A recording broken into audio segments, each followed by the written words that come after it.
Oke, untuk koneksi ke dalam database di sini nanti kita akan menggunakan MySQL.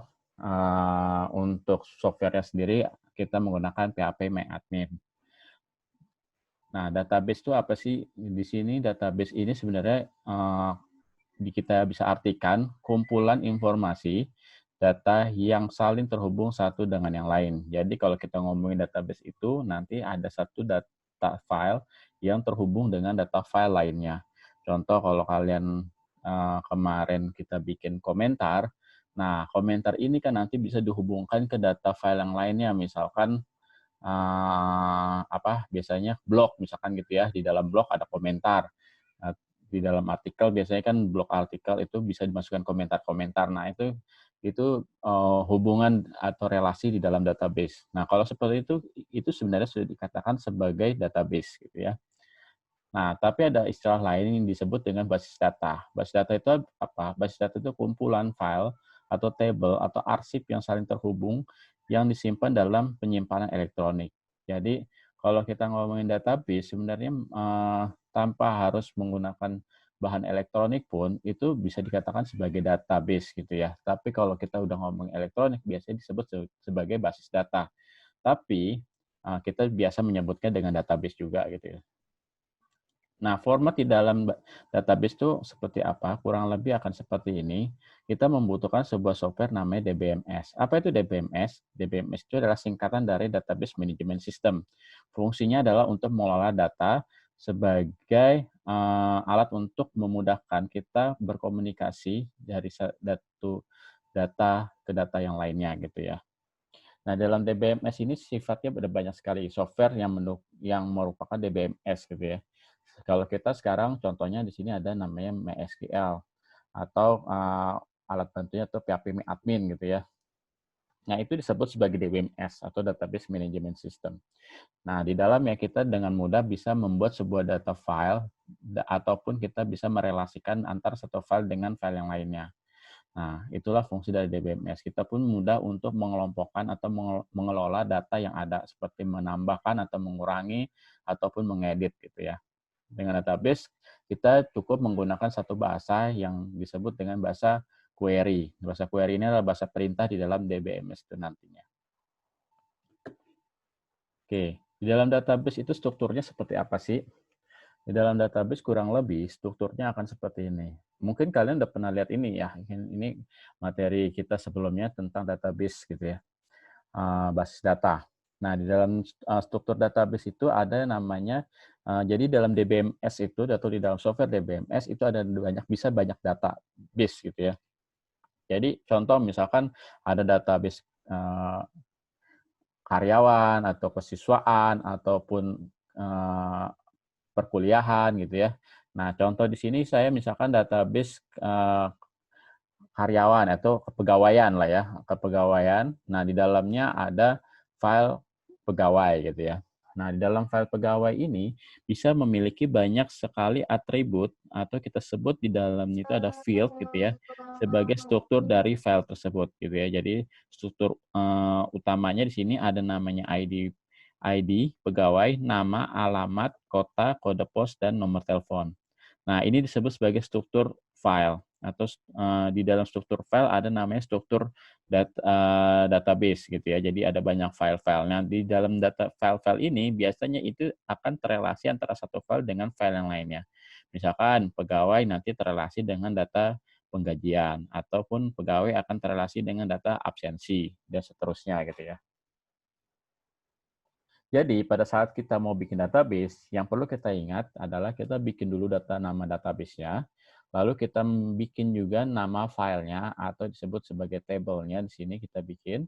Nah, baru di dalam table-nya ini kita buatkan dulu strukturnya seperti apa gitu ya. Ada ID pegawai, ada nama, ada alamat, kota, kode pos, dan nomor telepon. Nah, kalau itu sudah terbentuk, maka sudah terbentukkan namanya struktur database. Sekarang tinggal tugas kita adalah memasukkan data tersebut, kita sebut sebagai data record. Oke, pada saat kita merancang sebuah database, biasanya kan kita bingung kan, kalau misalkan kalian dapat tugas, tolong dong bikin aplikasi untuk penjualan gitu ya. Nah, biasanya kalian akan bingung mau mulainya dari mana sih gitu ya. Nah, untuk memudahkan biasanya pada saat sebelum memulai sebuah aplikasi itu kita buatkan rancangannya dulu. Nah, pada pembuatan aplikasi itu rancangannya kurang lebih seperti ini. Kita ada sebutan namanya rancangan logis atau skema logis gitu ya. Di sini kita menggambarkan skema apa sih yang mungkin terjadi. Misalkan kemarin kalau kita belajar tentang basis data, pada saat kita mau bikin rancangan database, biasanya kita pilih berdasarkan objeknya dulu. Objek apa sih yang mungkin dalam sebuah aplikasi atau dalam alur cerita tersebut gitu ya. Nah, kalau di sini kita sebutnya kita bisa juga menyebutkan ini sebagai objek gitu ya. Jadi pada saat kita merancang sebuah aplikasi, kita cari tahu dulu objek apa aja yang nanti berhubungan dengan aplikasi tersebut. Misal kalau ini adalah aplikasi penjualan, biasanya yang kita pasti ada itu adalah data customer dan data produk gitu ya. Data customer, data produk ini adalah satu kesatuan yang tidak mungkin bisa dihilangkan pada saat kita ngomongin penjualan, ya kan? Nah, tapi data customer dan produk ini tidak langsung terhubung satu dengan yang lain. Biasanya di dalam customer dan produk itu di tengah-tengah ada namanya transaksi. Nah, transaksi sendiri bisa banyak ya kan prosesnya. Ada misalkan seperti ini. Contohnya, misalkan data customer ingin membeli barang gitu ya, atau mengorder barang. Maka dia buatkanlah data order. Nah, pada saat kita membuatkan data order, biasanya yang dia beli itu bukan hanya satu barang, bisa bisa lebih dari satu, misalkan dua atau tiga jenis barang gitu ya. Misalkan saya beli sabun sama sampo gitu ya. Saya beli ke supermarket, beli sabun sama sampo. Nah, masuklah di sini di dalam data ordernya. Nah, kemungkinan data yang saya beli itu bisa lebih dari satu tadi kan ya. Saya beli sabun sama sampo. Maka di sini saya akan masukkan sabun, beli sabun. Begitu juga dengan kuantitinya. Berapa sih sabun yang saya beli gitu ya. Mungkin saya beli sabun 5 gitu ya. Sekalian untuk 1 bulan. Makanya di sini ada namanya quantity gitu ya. Dimasukin juga kuantitinya dalam setiap pembelian produk, persatuan produk. Begitu juga dengan sampo. Misalnya sampo beli 1 misalkan gitu ya. Maka dimasukkan biasanya di dalam order produk. Nah, detail dari produk itu seperti harga, lalu jenis barang ataupun stok itu biasanya ada lagi sendiri gitu ya. Bisa aja dimasukin ke dalam produk gitu ya. Lalu ada biasanya pada saat kita melakukan order, itu biasanya kita mendapatkan invoice gitu ya, atau biasanya disebut juga stroke kalau di dalam supermarket itu ada stroke gitu ya. Kalau di dalam transaksi besar biasanya namanya invoice gitu ya.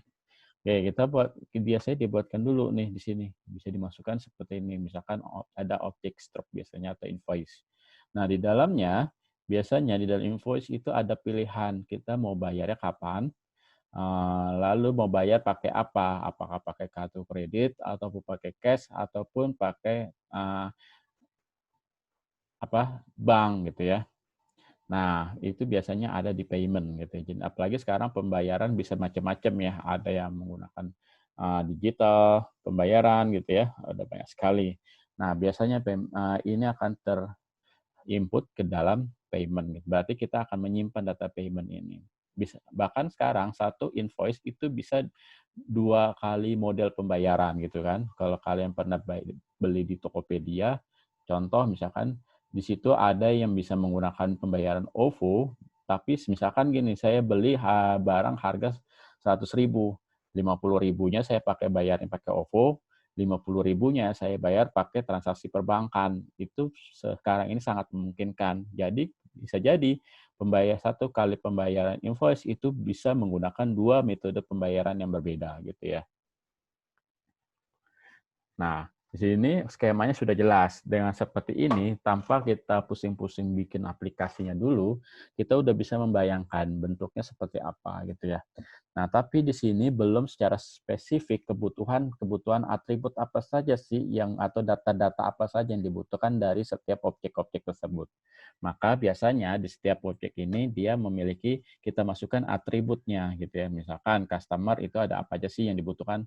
Ada data propertinya itu biasanya ada nama, pasti ada alamat, ada kontak gitu ya. Ini pasti yang di dalam customer atau ada email. Kalau order biasanya ada apa aja sih? Berarti ada biasanya ada nomor ordernya, ada table apa namanya?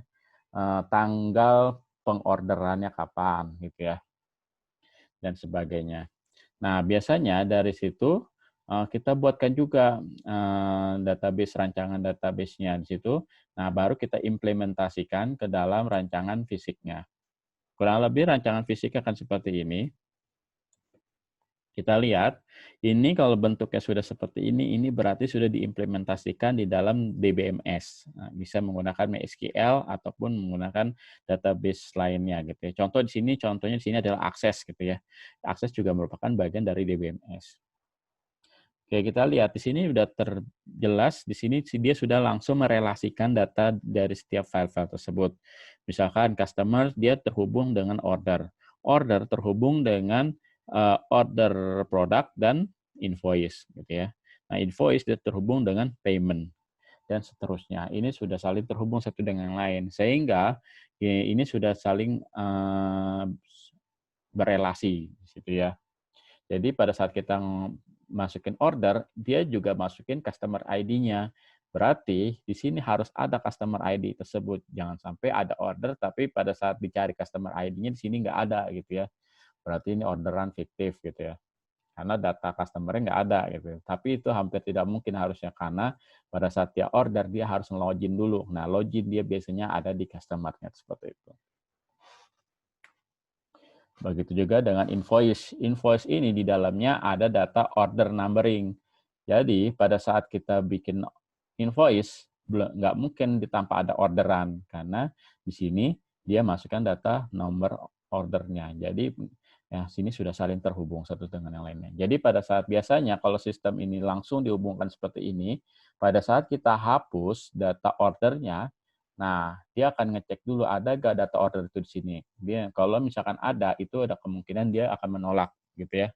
Ada beberapa sistem dia akan menolak kalau misalkan kita udah saling berrelasi seperti ini. Artinya dia bukan sembarang nolak, tapi pada saat kita hapus ini data ini akan jadi kosong. Jadi misalkan dengan nomor ID-nya 001. Nah, di sini kebetulan ada 001. Di sini mau hapus 01-nya, berarti kan di sini ada data di mana dia tidak akan menemukan data 001 karena di sini mau dihapus. Maka itu biasanya akan dilarang gitu ya. Jadi kalau kita relasi seperti ini juga bisa. Jadi relasinya secara langsung di dalam database-nya. Atau kita bisa merelasikan ini dengan menggunakan di dalam programnya gitu ya, dalam aplikasinya. Jadi database-nya masih terpisah, tapi ini hanya sebagai rancangan. Nanti rancangan ini yang akan diimplementasikannya dengan menggunakan aplikasi gitu ya. Jadi menggunakan script di dalam aplikasi. Oke, aplikasi yang akan kita gunakan untuk saat ini kita akan menggunakan namanya SQLi. Ada I-nya di sini. Apa itu I-nya? I ini adalah improvement atau pengembangan dari MySQL. Sebenarnya sama saja gitu ya penggunaannya. Kalau MySQL itu kan dia sifatnya procedural dan object oriented. Di sini juga menggunakan procedural dan object oriented. Bedanya di sini adalah dia itu sudah ada pengembangan-pengembangan dari sisi keamanan dan kemudahan gitu ya. Jadi ada metode-metode tambahan, ada fungsi-fungsi yang diperbaiki, dan juga ada perbaikan dari sisi keamanannya. Oke, di sini pada saat kalau saat ini itu ya kalian menginstal SAMPP secara otomatis dia akan mengarahkan ke MySQLi lagi, bukan lagi MySQL gitu ya. Tapi biasanya kalau yang aplikasi-aplikasi lama, misalkan ya ada kasus kalian mau nyari aplikasi yang sudah jadi gitu ya. Tapi aplikasi itu aplikasi lama dan itu masih menggunakan MySQL di sini. Nah, biasanya kan ada tulisan MySQL gitu ya pada saat koneksi ke database-nya.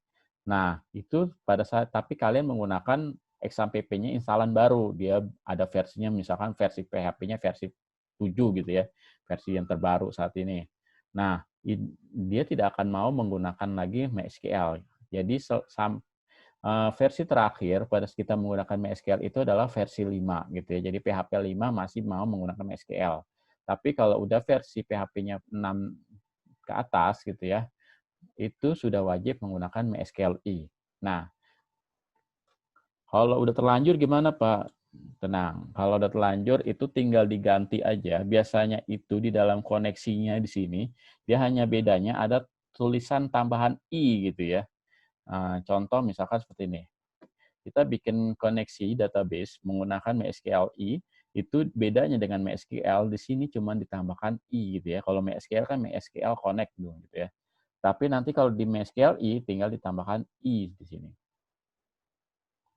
Oke, balik lagi. Di dalam MySQLi ada fungsi apa aja sih? Di MySQL ini ada banyak fungsinya. Tapi di sini saya summary yang biasa digunakan saja. Yang pertama ada connect. Connect ini digunakan tentu untuk koneksi database gitu ya. Database baru kita menggunakan connect. Lalu ada connect error dan connect error. Ini sama sebenarnya fungsinya untuk mengecek, mengirim data koneksi. Kalau misalkan ada error gitu ya, errornya apa gitu. Lalu, tapi bedanya kalau connect error ini dia mengirim dalam bentuk code gitu ya. Tapi kalau connect error, dia mengirimnya dalam bentuk description atau penjelasan. Lalu ada namanya query. Query ini digunakan untuk apa? Query ini digunakan untuk memerintahkan ke dalam database-nya. Jadi kalau kita udah connect nih antara aplikasi dengan database-nya, kita kan mau melakukan sesuatu di dalam database-nya. Apa itu menarik data, ataupun itu menyimpan data, mengedit data, menghapus data. Misalkan saya mau menarik data, maka di sini kita membutuhkan namanya query. Di dalam query ini biasanya kita input di situ perintah database-nya. Contoh kalau kemarin belajar database kan ada select bintang from data pegawai gitu ya. Atau di situ kita masukkan di dalam query-nya ini. Lalu setelah itu kita harus ngambil datanya untuk ditampilkan. Nah, untuk ngampilin datanya itu sendiri kita menggunakan fetch. Fetch ini ada banyak, ada fetch all, fetch array, dan fetch associative. Fetch all ini itu nanti akan mengirim dua data duplikasi. Yang pertama dalam bentuk data array numbering indeksnya gitu ya, 1, 2, dan seterusnya. Data kedua itu menggunakan data asosiatif, namanya dari judul, jadi dari field table-nya gitu ya. Misalkan ada nama, ada alamat, ada nomor telepon. Nah, itu yang akan ditampilkan gitu ya. Kalau fetch array itu yang ditampilkan berarti hanya row-nya saja gitu ya. Jadi hanya numbering array-nya saja. Tapi bisa juga kita menggunakan asosiatif di sini. Berarti yang ditampilkan adalah langsung dalam bentuk nama dan apa namanya, nama dari filenya gitu ya, dari field-nya. Nah, kalau kalian penasaran ada apa aja, silakan masuk klik di sumbernya langsung. Di sini ada banyak sekali pilihan dari MySQLi secara fungsionalnya. Di sini ada banyak ya. Ada fungsi close untuk mematikan koneksi ke database-nya. Dan yang ini detail-detailnya silakan kalian pelajari aja. Oke. Nah, untuk mencobanya, kalian bisa menggunakan format seperti ini, koneksi ke database. Jadi kalau iseng-iseng kalian punya database, kalian mau coba koneksiin gitu ya. Nah, yang pertama tentu kita buatkan dulu database-nya. Misal di sini saya punya database namanya blog gitu ya. Nah, lalu saya mau koneksiin ke database blognya. Caranya gimana? Caranya saya di sini ada dua cara di dalam MySQLi. Sorry, ada dua cara. Yang pertama itu ada yang menggunakan metode object oriented, ada yang menggunakan metode prosedural. Nah, di sini saya contohkan untuk yang proseduralnya dulu. Jadi, caranya MySQL i_connect gitu ya. Hampir mirip dengan pada saat kita menggunakan MySQL. Cuma bedanya di sini ada i-nya. Lalu di sini ada parameternya. Parameter pertama itu adalah hostname-nya. Hostname ini adalah biasanya itu kalau di aplikasi bawaan XAMPP kita masukkan localhost-nya gitu ya. Karena nama servernya adalah localhost. Lalu ada username. Username ini digunakan pada saat kalian bikin privasi di DBMS-nya. Misalkan di dalam database-nya itu saya kasih username dan password. Nah, gitu. Tapi default-nya itu adalah username adalah root, password-nya itu kosong. Gitu ya.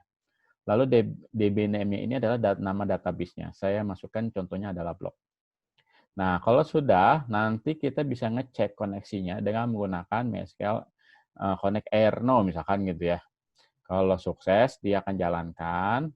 Kalau gagal, dia tolong kasih tahu errornya di mana gitu ya.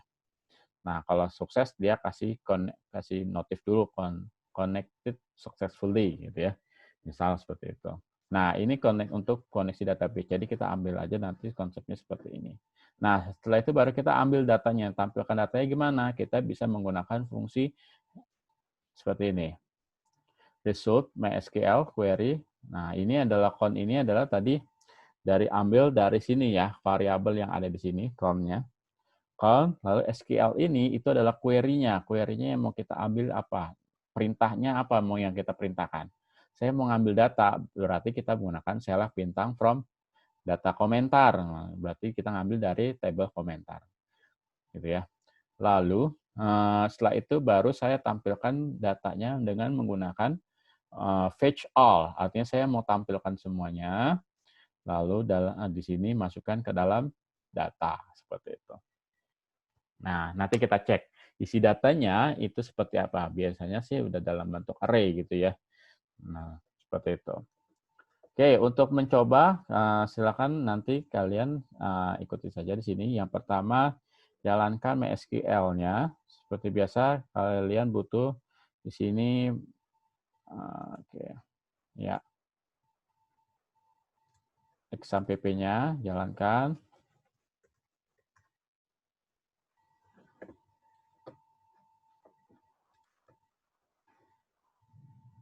Oh, tadi saya udah ada ya. Udah ada di sini. Nah, tinggal tambahkan di sini database-nya kita aktifkan juga.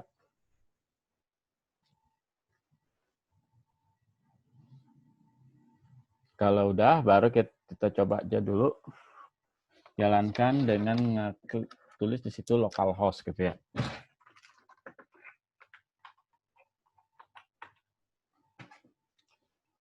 Localhost php admin.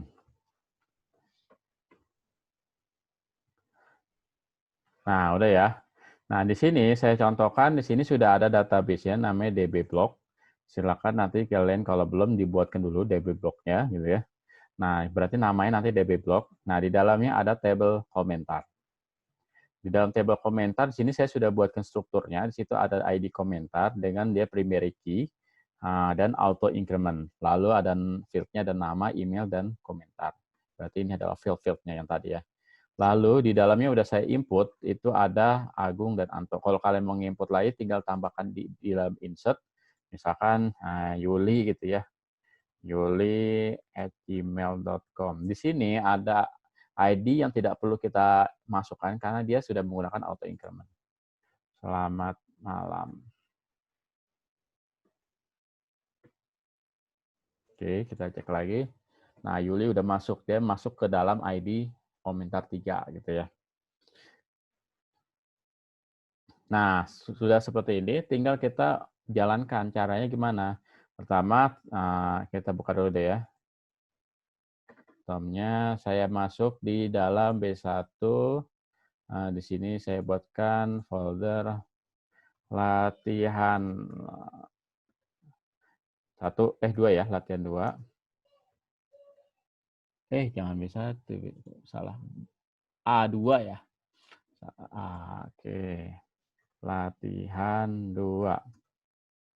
Oke, dah ya. Sekarang kita masukkan di dalam latihan 2 indeks ininya dulu ya, koneksinya dulu, koneksi.php.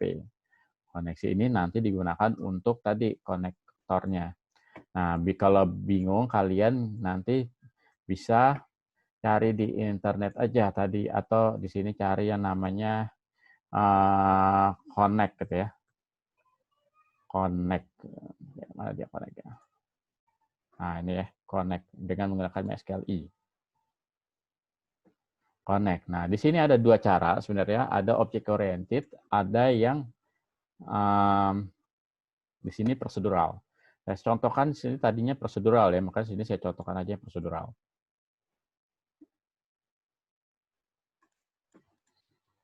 Oke, seperti ini. Nah, ini kita isi tadi ada localhost, atau kalau biar nggak bingung, ini adalah apa server name-nya, host-nya, name server, name host, atau host saja deh ya, host. Ini, lalu ada nanti kita butuh user atau username gitu ya, atau user. Lalu kita juga butuh password. Lalu kita butuh satu lagi tadi adalah DB name.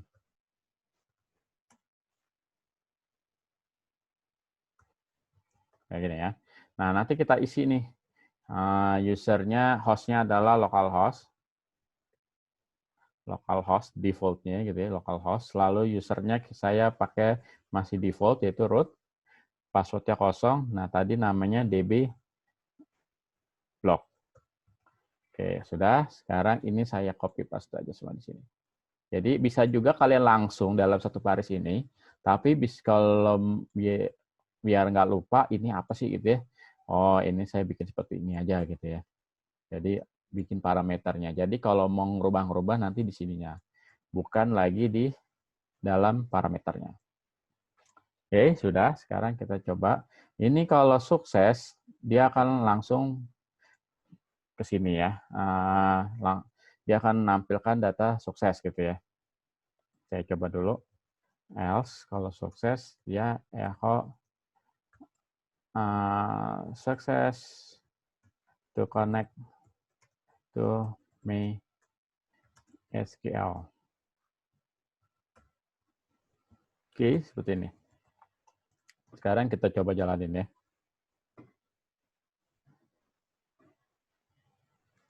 Kita bikin buka baru lagi localhost latihan /A2 latihan 2. Karena namanya tadi menggunakan connect, berarti harus masukin connect gitu ya, koneksi namanya. Namanya koneksi gitu ya. Koneksi.php. Oke, di sini sudah dikatakan sukses to connect to MySQL. Nah, berarti dia udah sukses gitu ya. Selanjutnya, kita mau mengambil, oke, contohnya misalkan seperti ini. Saya mau ngambil data dari database blog tadi, khusus untuk tabel komentar, nanti saya mau masukkan itu ke tampilan view table, seperti itu ya. Gimana caranya? Kita tadi sudah buatkan koneksinya, sekarang tinggal kita buatkan view table-nya untuk mengambil data yang ada di sini. Kita anggap ini sudah terkoneksi ke dalam database gitu ya. Tinggal kita ambil. Perintahnya apa dulu kalau ngambil? Select bintang from table komentar gitu ya. Berarti kita bikin file baru lagi aja di sini. Namanya index saja ya, index.php. Isinya adalah table komentar. Nah, karena table, kita biar gampang, kita cari aja table. Format table yang sering kita gunakan. Oke, ini aja. Saya copy paste di sini. Oke, sini kita bikin dulu latihan PHP. Ini kita hapus saja. Karena bentuknya table komentar, table daftar komentar. Oke, di sini kita masukkan ada namanya, nomor dulu ya biasanya. Nomor, nama, email, satu lagi adalah komentarnya. Oke, sekarang ini kita hapus saja karena kita akan melooping data tersebut, jadi tidak perlu, cukup satu saja datanya. Oke, seperti ini. Sekarang kita cek dulu hasilnya. Jadi karena sudah menggunakan index.php, kita cukup seperti ini. Ini kita enter. Table daftar komentar, sudah ada nomor, nama, email, dan komentar gitu ya. Oke, sekarang kita panggil dulu datanya. Caranya PHP seperti ini. Kita menggunakan fungsi fetch array gitu ya. Kita cari aja di tadi fetch, untuk fetch-nya mana? Fetch array ini ada banyak array, ada associate, ada all. Kita gunakan fetch all aja. Nah, fungsi fetch all ini tadi saya bilang sama. Jadi semua nanti yang berhubungan dengan MySQL itu ada yang menggunakan object oriented, seperti ini. Kalau caranya dengan object oriented, jadi menggunakan objek gitu ya, ada panah-panahnya. Jadi panggil modul-modulnya atau metode-metodenya saja. Atau bisa juga menggunakan teknik prosedural seperti ini, prosedural. Nah, di dalam parameternya bisa ada 3 pilihan, MySQL Associative, MySQL Numbering, MySQL buat keduanya dipakai gitu ya.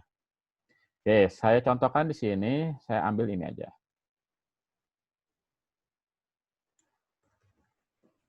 Oke, nah, kita masukkan ke sini.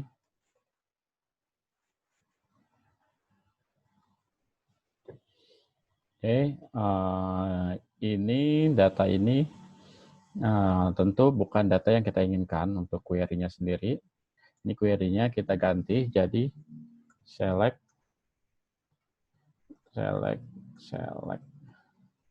bintang from table komentar gitu ya. Table komentar dari mana sih? Table komentar ini kita ambil dari yang kita buat sebelumnya, namanya table komentar.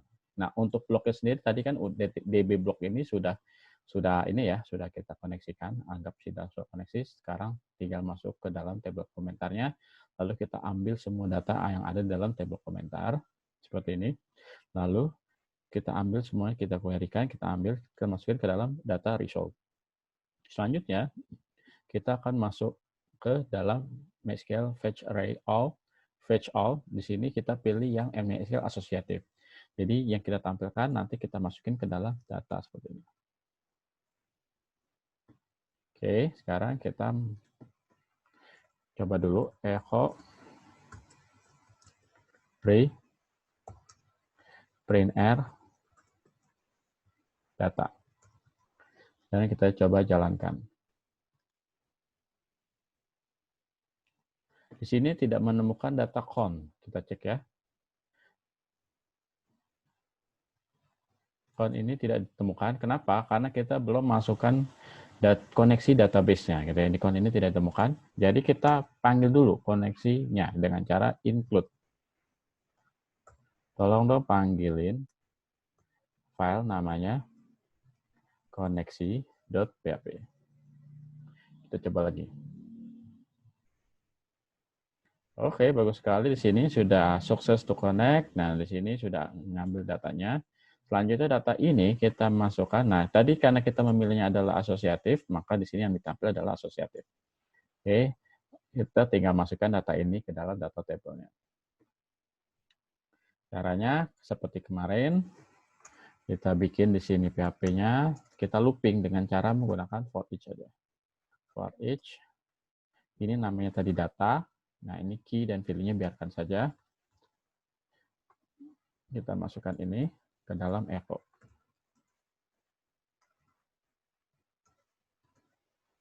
Oke, seperti ini. Sekarang kita lihat apakah dia sudah looping. Nah, bagus sekali sekarang sudah looping 3 sesuai dengan data yang kita punya, yaitu 3. Sekarang tinggal kita masukkan dari setiap field-nya. Di sini ada nomor. Nomor, karena di dalam data itu tidak ada data nomor, kita buatkan saja seperti ini. Nomor plus plus. Jangan lupa dikasih variabelnya dulu. Kita deklarasikan nomor ini awalannya adalah 1. Lalu untuk yang kedua, kita gunakan karena dia variabelnya di sini value-nya adalah array, maka kita bisa gunakan seperti ini. Dollar value array ya. Apa nama? Nama apa nih? Nama ya. Nah, di sini ada ID ya. Kita gunakan nanti pada saat untuk edit dan delete.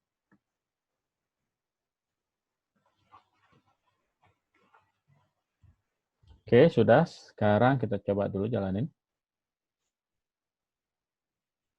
Oke, bagus sekali. Nama sudah masuk. Sekarang tinggal email dan komentar ya.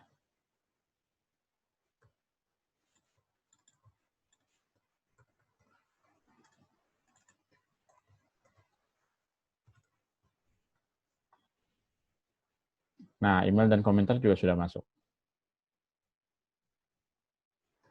Kita rapikan dikit. Table border. Oke, sekarang kita sudah berhasil ya mengambil data dari database. Selamat bagi kalian yang sudah mencoba dan berhasil di sini.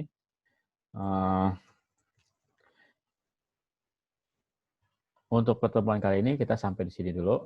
Nanti ke depannya kita akan mencoba untuk yang lebih kompleks. Silakan kalian coba dulu cara mengkoneksikan database, dimulai dari create database-nya dulu, create table-nya, input datanya, baru ditampilkan, bikin koneksi database-nya, baru ditampilkan ke dalam data komentar. Oke, sampai sini dulu. Sekian dari saya. Assalamualaikum warahmatullahi wabarakatuh.